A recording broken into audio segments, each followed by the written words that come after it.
Okay, so today we're going to continue on with congruent triangles, but this time instead of talking about them verbally, we are going to actually put them into a proof. And if you'll remember, that means we're going to be making a T-chart with our statements and our reasons. So first thing we need to make sure we do, we need to make sure we label or mark all the given information. So for example, I would want to mark sides. I would want to make sure that I marked angles.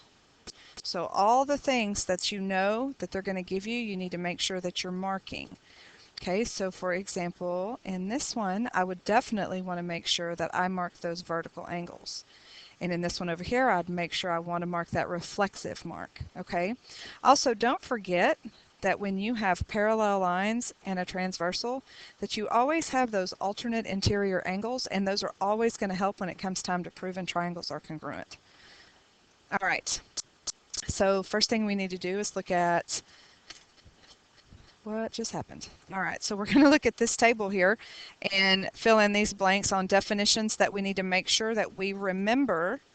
So first thing we want to do is look at midpoint. So if A is the midpoint of BE, so if this is the midpoint, then I know this piece is equal to this piece. So I would say BA is congruent to AE. The reason is because it's the definition of a midpoint. Okay.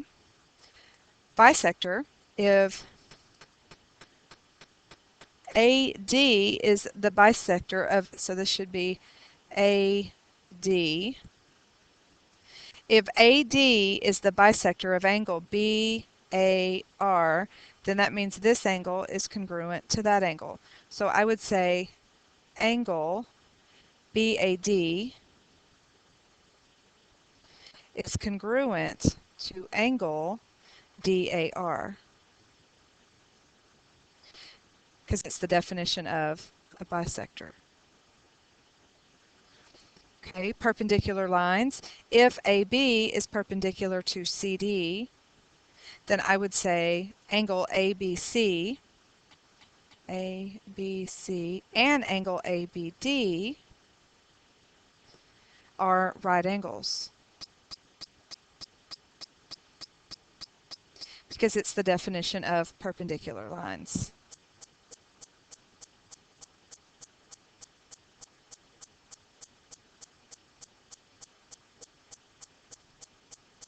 And the last thing, don't forget, when things are parallel, make sure you put those marks on there. AB is parallel to DC, which means that AC is acting as a transversal. Love my straight lines.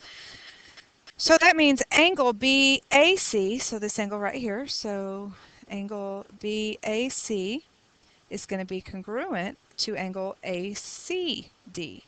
So angle ACD. And this is the definition of parallel lines. Okay, so now that we're cleared up on our definitions, let's move on.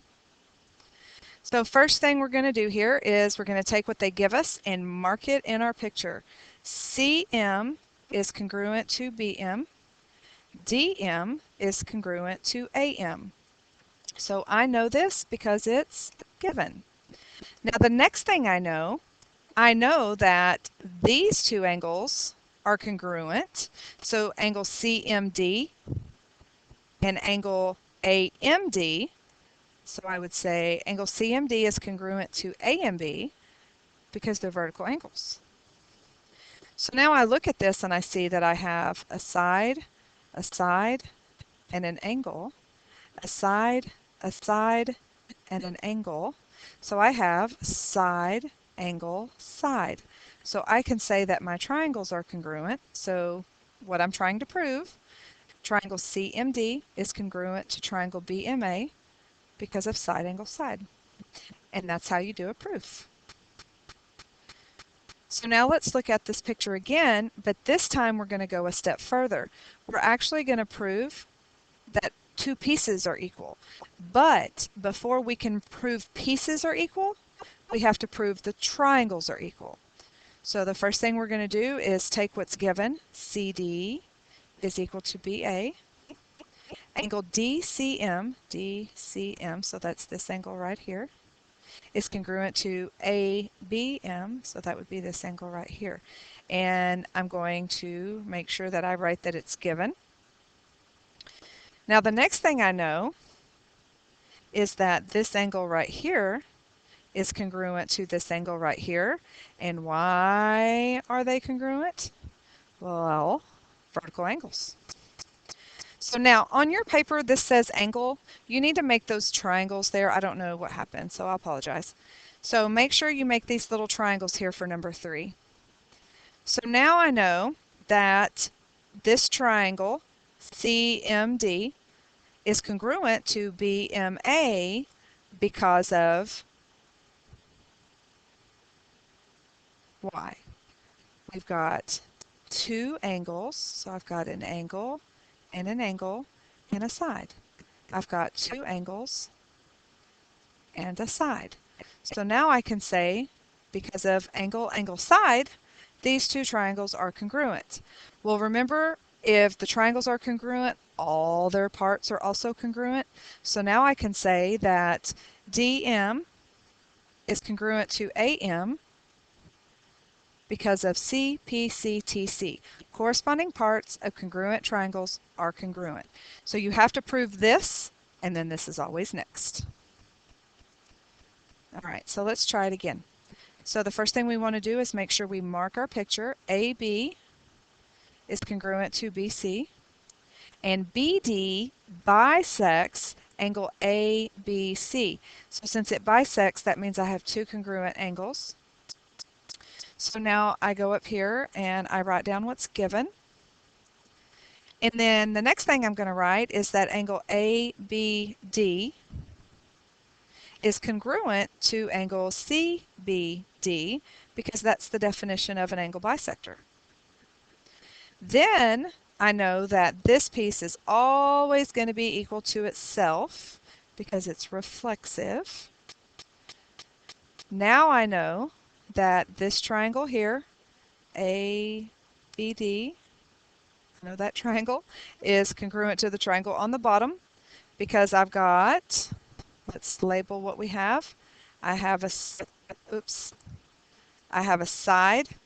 and a side, and then I have the angle that's in between. So that makes it side, angle, side. So because of side, angle, side, my 2 triangles are congruent. Now I know that what I'm trying to prove is true. So they told me this and this. I proved that because it's reflective. This is equal to this because of angle bisector. So side, angle, side tells me the 2 triangles are congruent. So now I know that AD is congruent to CD because of CPCTC. Get it? All right, number 5. Always take in, label what they give us. EF is congruent to HF, and G is the midpoint. Well, if this is the midpoint, then don't I know that this equals this? So I'm going to take what they give me, and then because of the midpoint, I can say HG is congruent to GE. And then, of course, FG is equal to itself because it's reflexive. Now I know the top triangle is congruent to the bottom triangle because of side, side, side. All right. Next, what do? Label our triangle. CA is parallel to DB. CA is parallel to DB. DC is parallel, so DC is parallel to BA. Well, with all these parallel lines, I must have a transversal. So I'm going to say, well, if this is parallel to this, then this, oops, wrong one, then this, what?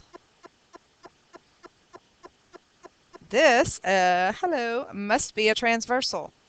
So now If that's the case, now I know that this angle is congruent to this one because they're alternate interior.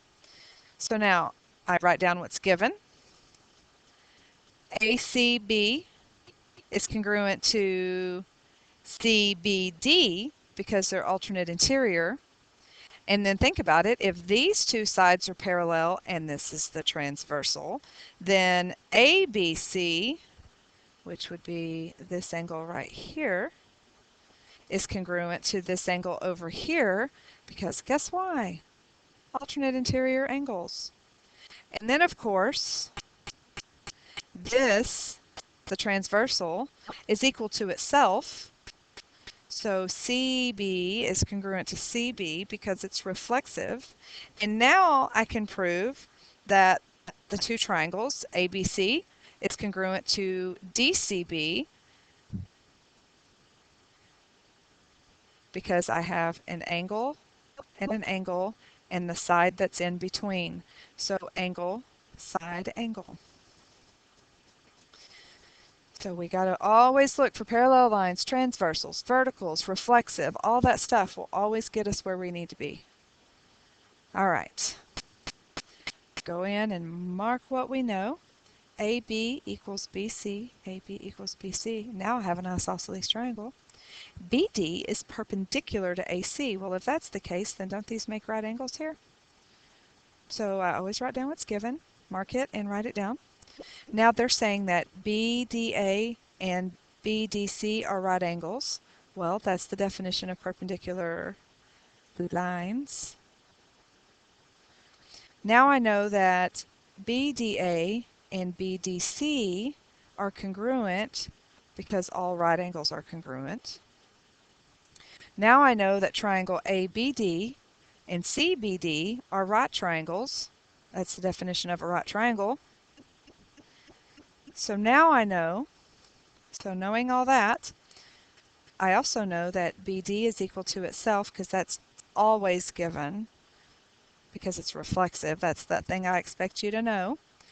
Now I can prove that the triangle on the left is congruent to the triangle on the right. So I write down what I'm trying to prove because this is always your last step because of side, angle, oh wait, angle, side, side. Oh, we can't have angle, side, side. So since it's a right angle, isn't this a hypotenuse? And isn't this the leg? So now I know that I can use hypotenuse leg. So that is all. I will see you guys next class.